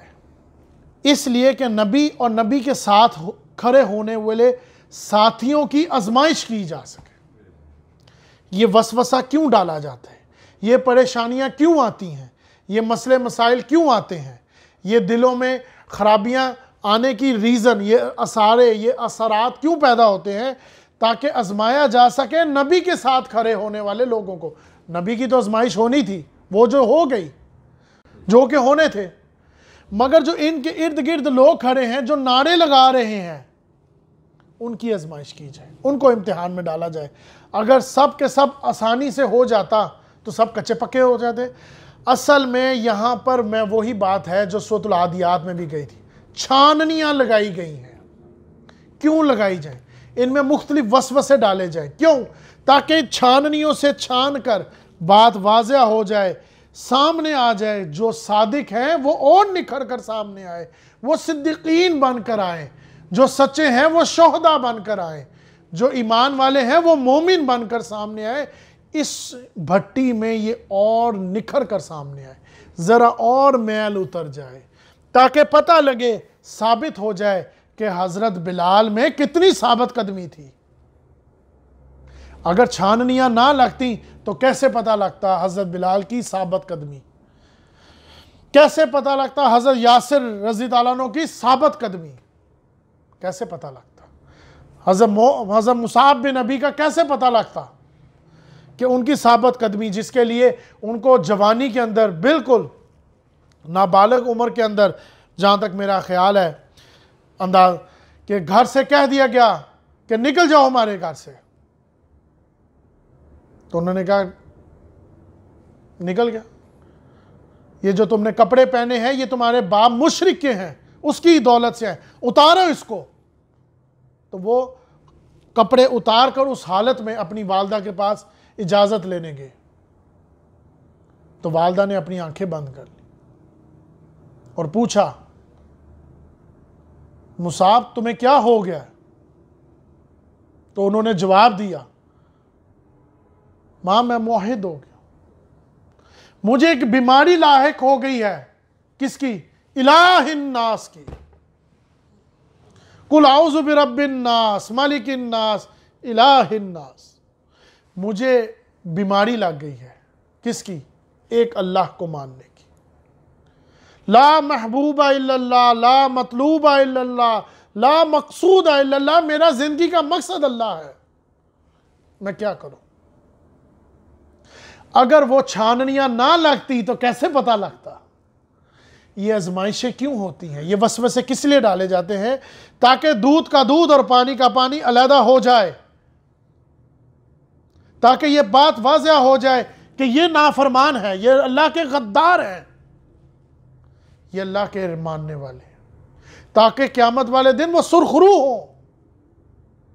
کامیابی پائی ہے تو ملے بھی نا اس کو، کوئی حقدار ہو تو اس کو ملنا بھی تو چاہیے اس کا حق۔ تو یہ جو لوگ ابھی کھڑے ہو گئے ہیں یہ تو اصل میں جھوٹے ہیں، یہ تو کسی جذباتی تقریر کی وجہ سے نعرے لگانے لگ پڑے ہیں، اصل میں تو یہ استقامت نہیں ہے ان میں۔ کوئی ہوتا ہے نا اللہ کی راہ میں کھڑا ہونے والا، یہ جو ہمارے ماشاءاللہ بہت بڑے بڑے مفسرین اور عالم حضرات ہیں جو ایسی تقریر کرتے ہیں کہ دلوں کو چیر جاتی ہے، تو ان کے ساتھ جو ارد گرد لوگ کھڑے ہو جاتے ہیں وہ جذباتی تقریر سن کر نعرے لگاتے ہیں، اس لیے ان کے دلوں میں وسوسے، یہ آزمائشیں، پریشانیاں ڈالی جاتی ہیں تاکہ چھاننیاں لگ جائیں، پتہ لگ جائے کہ کون ہے جو صرف ایسے ہی واضح لگا رہا ہے۔ جس طرح پنجابی کا ایک محاورہ ہے، خالی پانڈے بہت کھڑکتے ہیں۔ پتہ لگ جائے کہ کون ثابت قدم ہے، پتہ لگ جائے کہ کون ہے منافق، کون ہے جھوٹا، تاکہ اس آگ میں جل کر اور کندن ہو جائے، تاکہ اور نکھر کر سامنے ہے، تھوڑی سی میل جو لگی کچی تھی وہ بھی اتر جائے۔ تو من الجنت والناس الذی یوسوس فی صدور الناس کی ہی شرح ہے، وہ جو وسوسہ ڈال رہا ہے، کون؟ جنات اور انسانوں میں سے۔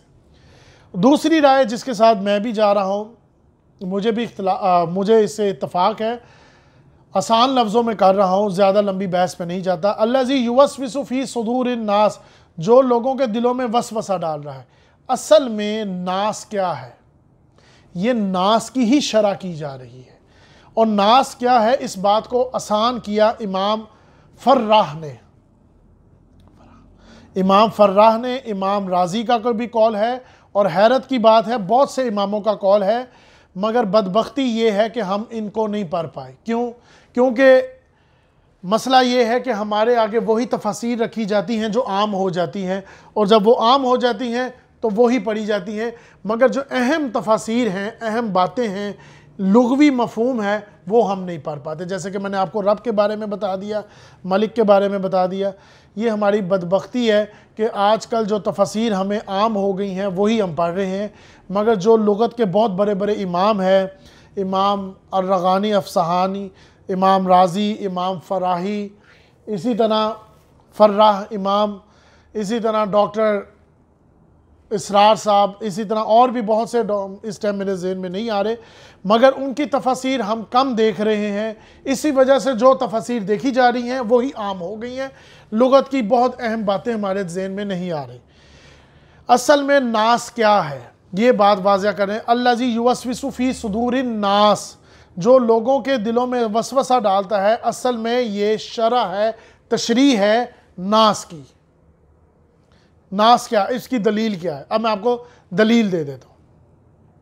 جیسے کہ لوگ، اس لیے آپ نے یہ لفظ میں نے پہلی 3 آیات میں کیا پڑھا ہے، قل اعوذ برب الناس، کہو میں پناہ مانگتا ہوں سب لوگوں کے رب کی۔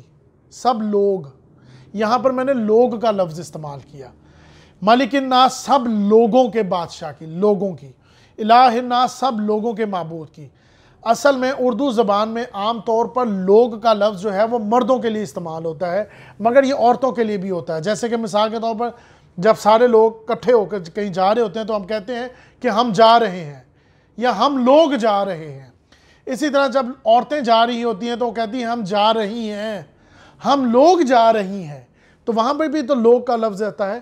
تو لوگ بیسیکلی ایک جماعت کی طرف اشارہ کر رہا ہے، ناس کی طرف۔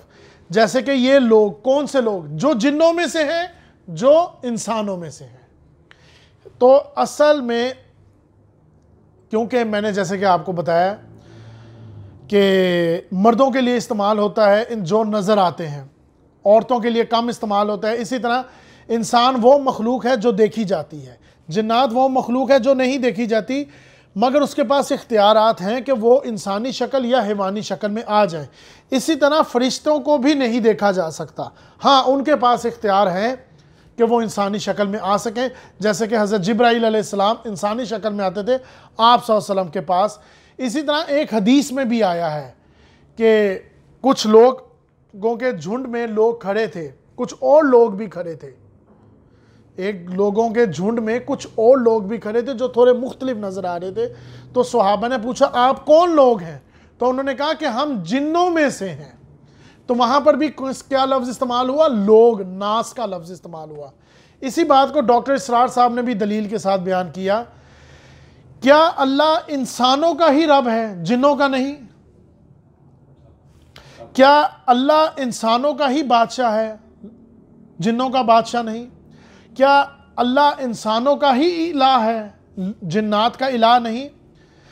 ہاں یہ بات واضح ہے کہ بات صحیح ہے کہ قرآن میں جنات کے ساتھ خطاب کم ہے، ان سے بات چیت کم ہے، لیکن ہمارا یہ اجتماع ہے، اجتماعی عقیدہ ہے کہ نبوت اور رسالت انسانوں میں ہی رہی ہے، جنات میں نہیں۔ جنات بھی ایمان لاتے رہے انسانوں میں آنے والے رسولوں پر، جیسے حضور صلی اللہ علیہ وسلم پر وہ ایمان لائے جنات، اور رسول صلی اللہ علیہ وسلم کی دعوت کو لے کر گئے اپنے لوگوں میں اور کہا قبول کرو ان کی پکار کو۔ ویسے تو اس کے علاوہ جنات سے خطاب ہوا ہے ایک صورت میں 33 مرتبہ، سورۃ الرحمن آیت نمبر 55 اور سورت نمبر 55۔ فَبِأَيِّ آلَاءِ رَبِّكُمَا تُكَذِّبَانِ، مجھے بھی یہ اشکال تھا کہ یہاں پر صرف انسانوں سے خطاب ہے، مگر نہیں۔ فَبِأَيِّ آلَاءِ رَبِّكُمَا تُكَذِّبَانِ، تم اللہ کی کون کون سی نعمت کو جھٹلاؤ گے؟ اس میں لغت کے بہت بڑے مفسرینوں سے یہ بات واضح ہے، یہاں پر انسان اور جنوں دونوں سے مخاطب ہوا جا رہا ہے۔ آخر اللہ تعالیٰ نے صرف انسانوں کا تو اللہ نہیں ہے نا، نعمتیں صرف اللہ تعالیٰ انسانوں کو تو نہیں دیتے، جنات کو بھی تو دیتے ہیں. جیسے کہ میں نے ابھی آپ کو بتایا کہ صرف اللہ انسانوں کا رب نہیں ہے، جنات کا بھی تو ہے. تو فَبِأَيِّ آلَاءِ رَبِّكُمَا تُكَذِّبَانِ، یہاں پر بہت سے لغات کے مفسرین سے بات واضح ہوئی کہ یہاں مراد صرف انسان نہیں، جنات بھی ہیں. تو جو آخری آیت ہے من الجنتی والناس، اصل میں یہ شرح ہے کس کی؟ ناس کی. تو یہاں پر بات واضح ہوگی کہ یہاں مراد وسوسہ ڈالنے والا، چاہے وہ جنوں میں سے ہو انسانوں میں سے ہو. تو وہ ڈالنے والا کون ہے؟ شیطان. اور شیطان اپنا راستہ کھولے گا کب؟ جب وہ اپنے دل کو غافل کرے گا، چاہے وہ جن ہو چاہے وہ انسان ہو. تو جو اس کے وسوسے کو قبول کرے گا، جو اس کی وسوسے کو مانے گا، تو وہ اس کی پارٹی میں سے ہو جائے گا، وہ اس کی جماعت میں سے ہو جائے گا. تو یہ ہے حقیقت اس مکمل صورت کی، من الجنتی والناس. یہ شرح ہے پہلے لفظ ناس کی. یہاں میں ایک چھوٹی سی بات کر کے بات کو مکمل کروں گا کہ بڑی اہم بات نظر آئی جو میں نے سورۃ الفلق میں بھی کہی تھی.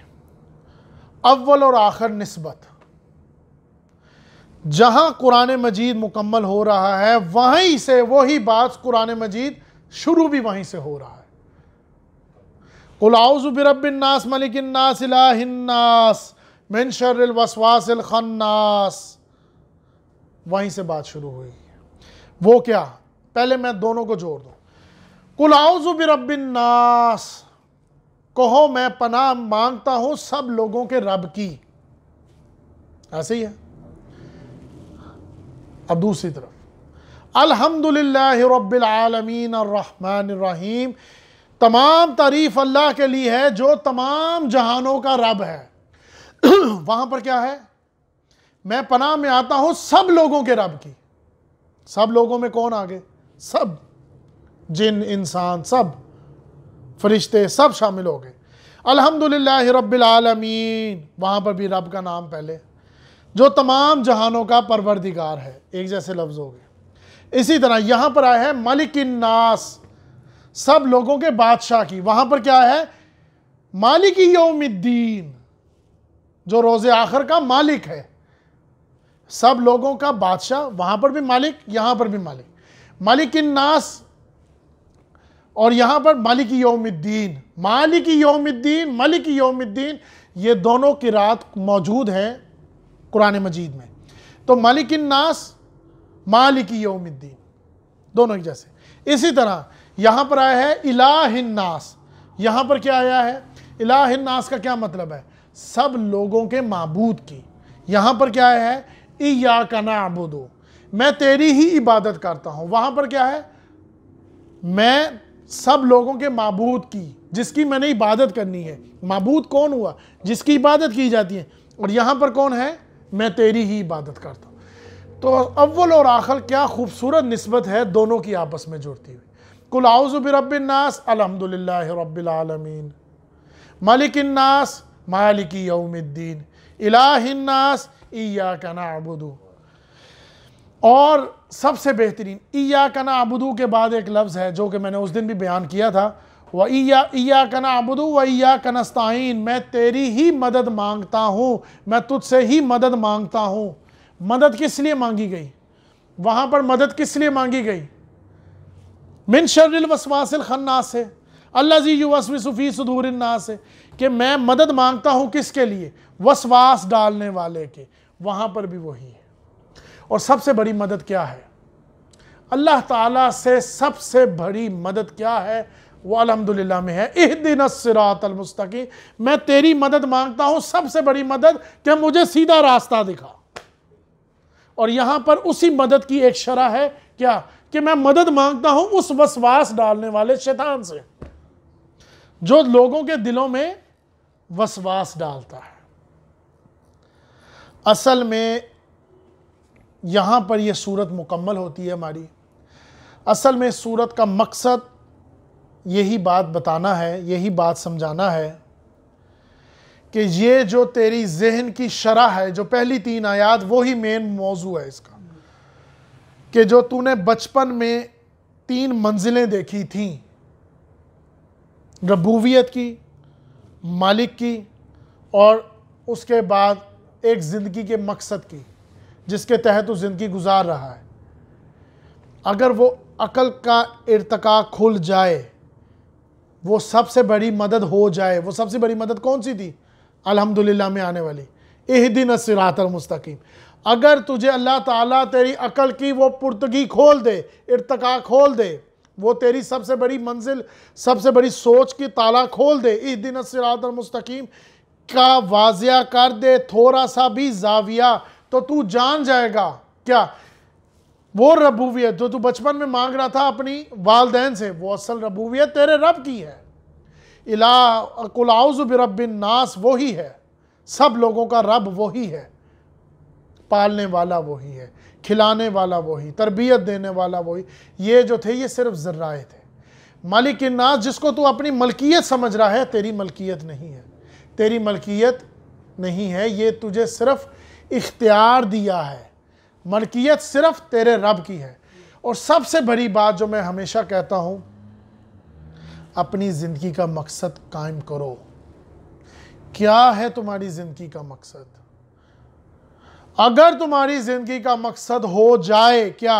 لا محبوب الا اللہ، لا مقصود الا اللہ، لا مطلوب الا اللہ، الہ الناس. اور یہی لفظ آیا ہے قل هو اللہ احد میں.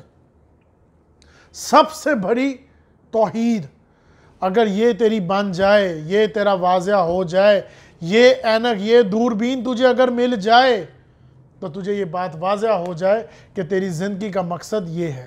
جو تو پوچھ رہا تھا کس لیے پڑھوں میں قرآن، تو مقصد زندگی جاننے کے لیے. تیرا مقصد زندگی کیا ہے؟ الہ الناس کے اندر ہے. اور اللہ تعالیٰ نے کیا خوبصورت جوڑا ہے اس کو اول و آخر کے ساتھ، الہ الناس کو، کہ قل اعوذ برب الناس ملک الناس الہ الناس الحمدللہ رب العالمین الرحمن الرحیم مالک یوم الدین ایاک نعبد و ایاک نستعین. وہی جوڑ دیا ہے کہ تاکہ یہ تجھے پھر بات آ جائے تو دوبارہ زاویہ شروع ہو جائے. جہاں سے بات شروع ہوئی تھی، جہاں سے قرآن کا مطالعہ شروع ہوا تھا، وہیں آ ختم ہو گیا اور پھر وہیں سے شروع ہو گیا. تو اللہ تعالیٰ ہمیں اپنے رب کو پہچاننے کی اور اپنے رب کو مالک سمجھنے کی اور اپنی صرف اختیارات کو جاننے کی اور اللہ کے حدود کو پہچاننے کی توفیق عطا فرمائے. اور اللہ تعالیٰ ہمیں وہ مقصد اور نصب العین عطا فرمائے جس کے تحت ہم پا سکیں اپنے رب کو. السلام علیکم ورحمۃ اللہ وبرکاتہ. جو بات میرے منہ سے جذباتی طور پہ نکل گئی ہو اس کے لیے میں معذرت چاہتا ہوں.